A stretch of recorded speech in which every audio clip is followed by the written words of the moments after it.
नमस्कार, मैं हूं आपके साथ हिमांशु दीक्षित और इस खास पेशकश में बात होगी जमा देने वाली ठंड की, कांपती रातों की, रात में कपकपाती जिंदगी।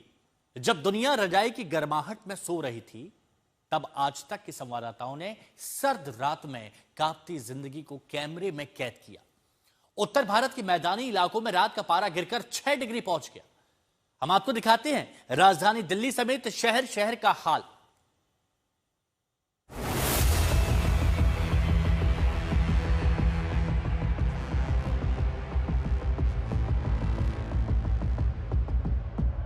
उफ, ये दिल्ली की सर्दी जमा ही देगी, मार ही डालेगी। रात जैसे जैसे गहरा रही थी, ठंड प्रचंड होती जा रही थी, कोहरा घना होता जा रहा था, पूरी राजधानी ठिठुर रही थी।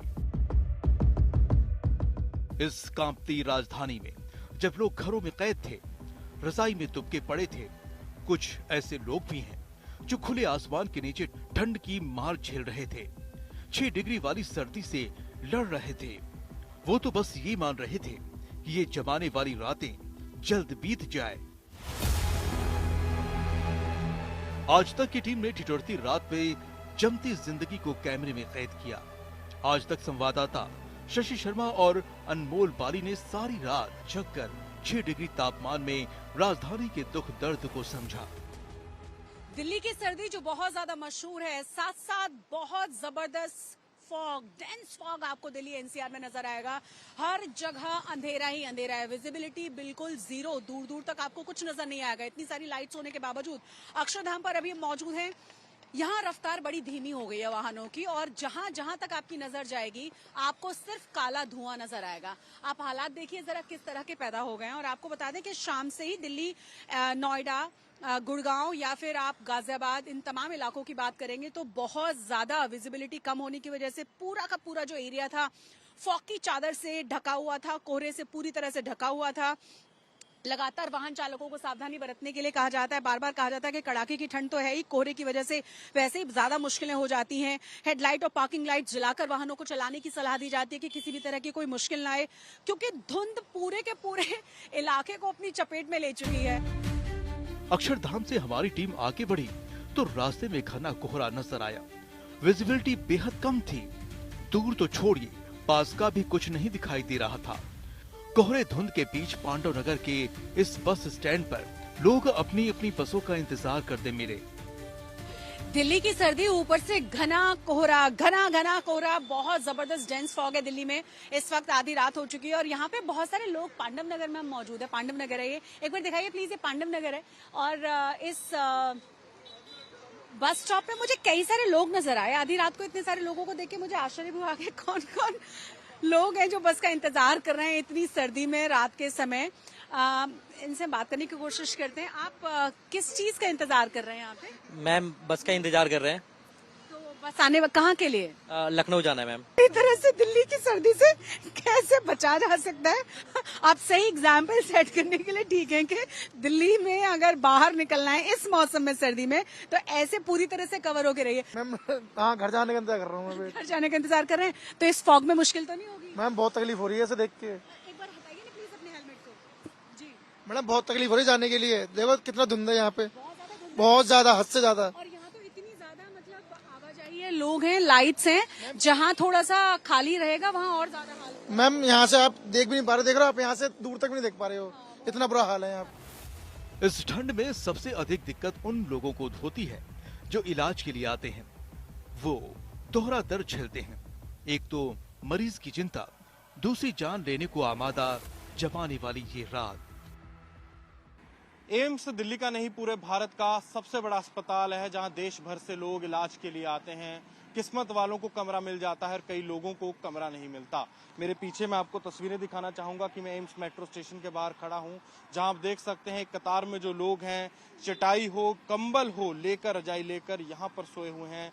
और सर्दी का आलम यह है कि जो तापमान है 10 डिग्री से गिरता हुआ इस समय 8 डिग्री के आसपास है। बढ़ता हुआ कोहरा है, बढ़ता हुआ प्रदूषण है, पर वही एक पतली रजाई ही यहाँ पर लोगों की रात का सहारा है। कैसे सर्दियों में गुजारा कर रही हैं आप? अभी है बैठे बैठे कर रहे हैं सर जी। अब क्या है, अब यहाँ दूर से आए तो कोई व्यवस्था से नहीं आया, तो व्यवस्था से आए थे तो कैसे बनता है, यहाँ से ले आते, इससे आए नहीं है तो खाली आए तो वैसे बैठे बैठे से गुजारा चलाते हैं। दवा तो कई हैं, रैन बसेरा भी हैं, लेकिन सवाल है कि वहाँ सुविधाएं कैसी हैं, वहाँ कितने लोगों को रखा जा सकता है। दिल्ली एनसीआर में सर्दी से हाल बेहाल है। धुंध ने वैसे ही नाक में दम किया हुआ है, बहुत ज्यादा घना कोहरा है, विजिबिलिटी बहुत कम है। एम्स के बाहर हम मौजूद हैं। कई सारे रैन बसेरे होने के बावजूद भी यहाँ खुले आसमान के नीचे ढेर सारे लोग आपको नजर आएंगे, मजबूरीवश, क्योंकि उनके घर वालों के किसी न किसी के ट्रीटमेंट एम्स में चल रहे हैं और देश भर से लोग क्योंकि एम्स पहुंचते हैं यहाँ पर अपना ट्रीटमेंट करवाने के लिए। कहीं और सुविधाएं मिल नहीं पाती, मजबूरी है कि वो वापस जा नहीं सकते, और क्योंकि जो रैन बसेरे हैं वो लिमिटेड हैं, वहां उतनी जगह नहीं है कि सबको वहां पर अकोमोडेट किया जा सके, तो मजबूरीवश उन्हें खुले आसमान के नीचे रहने के लिए मजबूर होना पड़ता है। ढेर सारे लोग आपको ऐसे नजर आएंगे। बाबा, आप कहाँ से आए हैं? बिहार से। अच्छा, और कौन है अस्पताल में भर्ती? एम्स में। हाँ। कौन भर्ती है? हमारी मैडम। पास कई रैन बसेरे हैं, लेकिन उनके अंदर क्योंकि जगह नहीं रहती, सरकार की तरफ से वहाँ इंतजाम जरूर किए जाते हैं, तो ये लोग यहाँ पहुँचते हैं और खुले आसमान के नीचे, खुली छत के नीचे रहने के लिए इन्हें मजबूर रहना पड़ता है। आप बहुत सारे लोगों के लिए काम करते हैं संप्रसाद जी? जी, मैं पिछले 15 साल से एम्स में कार्यरत हूँ और हर सर्दियों में हालात ठीक नहीं रहते हैं, तो हम इनके लिए कंबल की व्यवस्था, छोटे बच्चों की व्यवस्था भी पिछले 25 तारीख को जो है हमने करीब 200-300 लोगों को कंबल और बच्चों के लिए कपड़े का वितरण किया है। उत्तर भारत में कोहरे का असर दिल्ली आने वाली ट्रेनों पर भी पड़ी। कई ट्रेन देर से जा रही है, देर से आ रही है। इस कपकपाती ठंड में यात्री भी झेल रहे हैं। निजामुद्दीन रेलवे स्टेशन पर हम हैं, आधी रात से ज्यादा का समय हो चुका है, लेकिन अभी भी लोग इंतजार कर रहे हैं अपनी अपनी ट्रेन का। कहाँ जाने वाली हैं आप? कहाँ जाने का इंतजार कर रहे हैं? अहमदाबाद। अहमदाबाद कहाँ? अब दिल्ली से जा रही है? हाँ, दिल्ली से जा रहे, पर गाड़ी बहुत लेट है। कितनी लेट है गाड़ी? कह रहे सुबह आएगी। वो रात भर रहना पड़ेगा। हाँ। तो पहले नहीं पता चला आपको? ये नहीं पता, कह रहे गाड़ी रद्द हो रही है बहुत सारी। तो ये पता चला कि क्यों है ट्रेन लेट? कोहरे की वजह से? हाँ जी, कोहरे से मुझे लेट हो रही है, ऐसे बोल रहे हैं। आप कहाँ जा रही हैं? आप भी अहमदाबाद जा रही हैं? आपकी ट्रेन भी लेट है? पता चला कितने लेट है? बहुत लेट है। बहुत लेट है। तो देखिए, मतलब जो ट्रेनें अभी पहुंचने वाली थी अब वो सुबह आएंगी, मतलब 7-7, 8-8 घंटे की डिलेड ट्रेनों की समस्या है, और इसी वजह से स्टेशंस पर ही कई सारे लोग हमें सोते हुए भी नजर आए। अभी तो असली ठंड बाकी है। नए साल पर बारिश का अनुमान है। ऐसे में राजधानी की अभी कई रातें ऐसी होंगी जो और परेशान करेंगी और जमाएंगी और बेघर लोगों, गरीबों पर और जुल्म ढाएंगी। शशि शर्मा के साथ अनमोल बाले, दिल्ली आज तक। उत्तर प्रदेश की राजधानी लखनऊ में सरकार ने सर्दी से बचाने के लिए रैन बसेरे बनाए हैं। यहां रजाई है, गद्दे हैं, पानी है, सब कुछ है, लेकिन सवाल यह है कि क्या इससे कितने लोगों का भला हो पा रहा है? क्या इतनी बड़ी आबादी के लिए ये रैन बसेरे काफी हैं?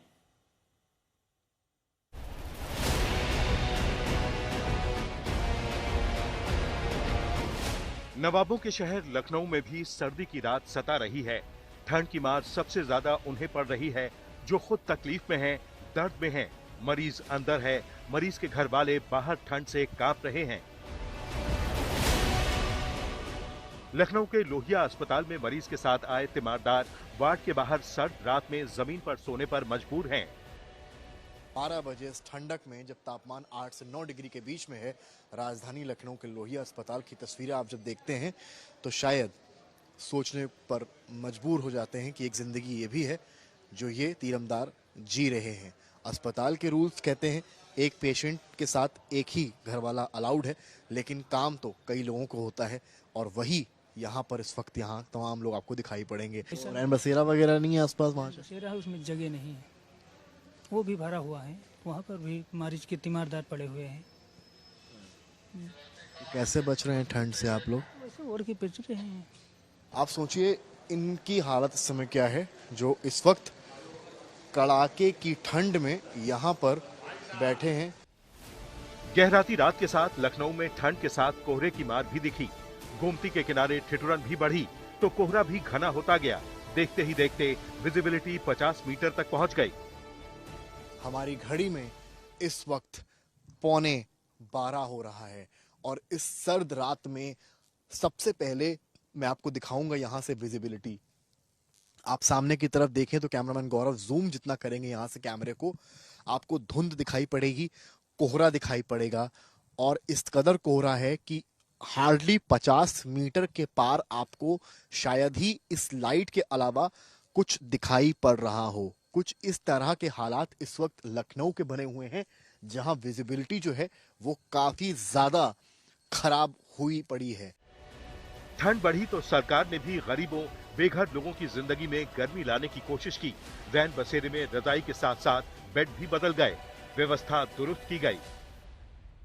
बढ़ते कोहरे और ठंड के प्रकोप को देखते हुए असहायों के लिए, गरीबों के लिए जो रहना खाना अफोर्ड नहीं कर सकते हैं, उनके लिए यूपी के तमाम जिलों में रैन बसेरे भी बनाए गए हैं। सरकार ने व्यवस्था की है। रैन बसेरों की तस्वीर आपको हम दिखाएं तो ये आप देखेंगे कि एक रैन बसेरा है जो यहाँ पर बना हुआ है। अब इस रैन बसेरे के अंदर हम जब दाखिल होंगे तो आपको दिखाएंगे कि किस तरह की व्यवस्था यहाँ पर की गई है। यहाँ पर आप देखें तो बाकायदा तमाम जो बेड्स हैं वो पड़े हुए हैं, इनको रजाइयाँ दी गई हैं, लोग यहाँ पर आराम कर रहे हैं। कुल मिलाकर ठंडी हवा, शीतलहर है वो यहाँ ना आने पाए, इस वजह से इसे पूरा आप देखें तो ऊपर से नीचे तक कवर किया गया है, रखा गया है, ढका गया है, जिससे ये सभी लोग जिनके पास रहने की जगह नहीं है या जो मजदूर हैं या जो ट्रैवल कर रहे हैं, उन्हें अगर एक रात काटनी है तो यहाँ काट सकें। तो बिहार की राजधानी पटना में भी रैन बसेरा काफी सजे सवरे दिखे, लेकिन ऐसा ही लगा कि यहां उन्हें जगह मिल पा रही है जो खुले में रहते हैं, ऐसा नहीं लगा।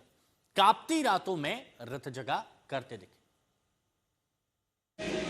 इस जबरदस्त ठंड के मौसम में खासकर रात के वक्त जो गरीब लोग हैं, जो आर्थिक रूप से मजबूत नहीं है, जो सड़कों पर दिन भर भटकते रहते हैं, रात में उनके लिए एक तरीके से कहें तो रात बिताना बेहद मुश्किल हो जाता है इस कनकनाती हुई सर्दी में। और पटना में भी ऐसे कई लोग हैं जो रात में खुले आसमान के नीचे सोने के लिए मजबूर हैं, लेकिन सरकार के तरफ से कोशिश की जा रही है कि रैन बसेरा जो है वो ज़्यादा से ज़्यादा संख्या में बनाया जा सके पटना में, ताकि रात के वक्त लोगों को, जो गरीब तबके के लोग हैं, उन जिनको खाने पीने की समस्या है, उनके लिए कुछ आसरा जो है वो रात के वक्त मिले। और यहाँ पे हम इस वक्त मौजूद हैं पटना के गांधी मैदान के पास स्थित ये एक रैन बसेरा है।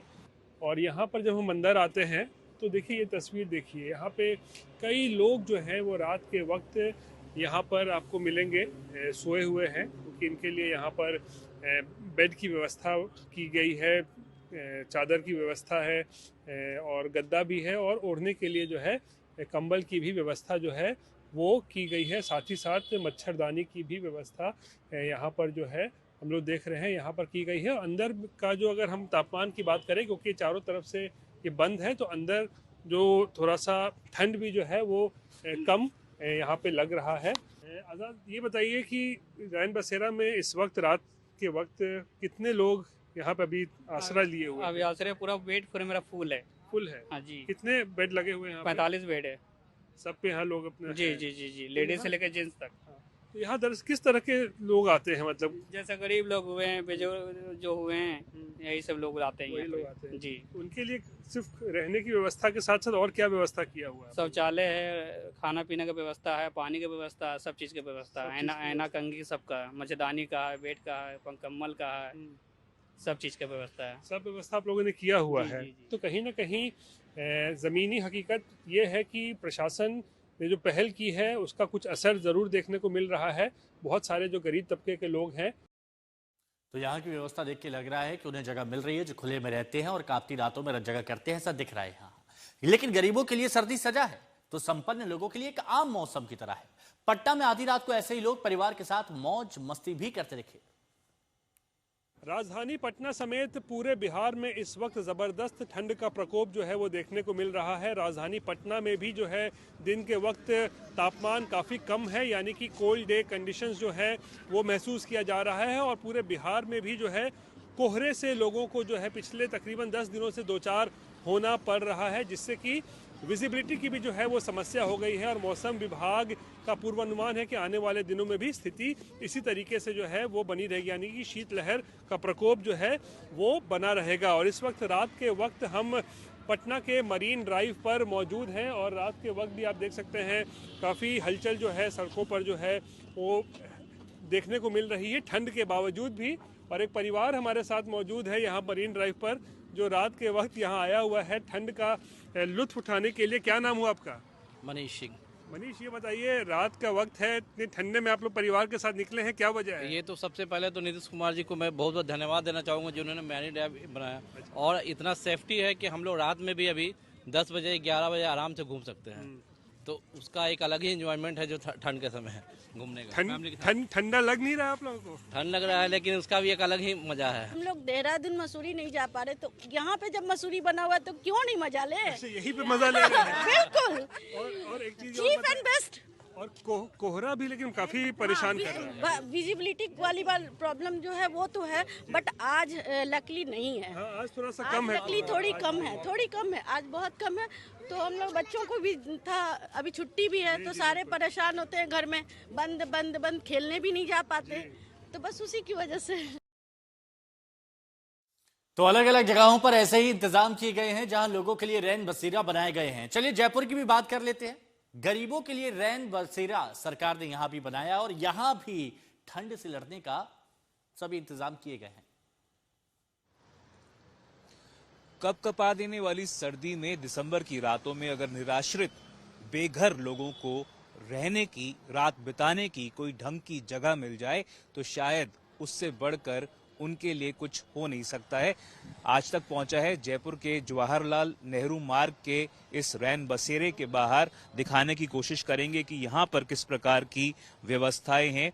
आप देख सकते हैं ये रैन बसेरे का दरवाजा है और उसके बाहर क्या कुछ यहाँ पे सुविधाएं उपलब्ध हैं उसके बारे में मेंशन्ड है। यहाँ पर पीने का शुद्ध पानी, सायकालीन भोजन पैकेट, चिकित्सा सुविधा, विश्राम के लिए रजाई एवं गद्दे की व्यवस्था, स्थायी/अस्थायी शौचालय की सुविधा मेंशन की हुई है। ये दरवाजा जो है ये आप देख सकते हैं, ये रास्ता जो है ये रैन बसेरे का पूरा रास्ता है और यहाँ पर होमगार्ड्स जो हैं वो ड्यूटी पर हैं और यहाँ पर किस तरह से एंट्री की जा रही थी, ये आए हैं यहाँ पर अपना आधार कार्ड जो है वो इन्होंने यहाँ पर दिया है। क्या नाम है सर आपका? कजोड़मल। कहाँ से आए हैं आप? राम उमा से, लाल सोट से। लाल सोट से आए हैं और जयपुर में आए हुए हैं, क्या इलाज करवाने? दवाई ले, देखो दवाई रखी है ये। अच्छा, इलाज करवाने आए थे। हाँ। और यहाँ पर पहली बार आ रहे हैं क्या आप? नहीं, कई बार आ गया मैं। यहाँ की व्यवस्था कैसी लगती है? बढ़िया है, आज 2 दिन हो गया, कल भी आया था मैं। और बताया जा रहा था कि लगभग 80 से 90 लोग जो हैं वो रोजाना यहाँ पर पहुंचते हैं। तो आप देख सकते हैं लोहे के बेड्स मौजूद हैं, गद्दे मौजूद हैं, रजाइयां मौजूद हैं, चार्जिंग पॉइंट्स मौजूद हैं, पीने की लिए पानी की व्यवस्था मौजूद है, खाना यहाँ पर पास के मंदिर से आता है रोजाना। और इनके मुताबिक जो लोग हैं, आप कहाँ से आए हैं, क्या नाम है आपका?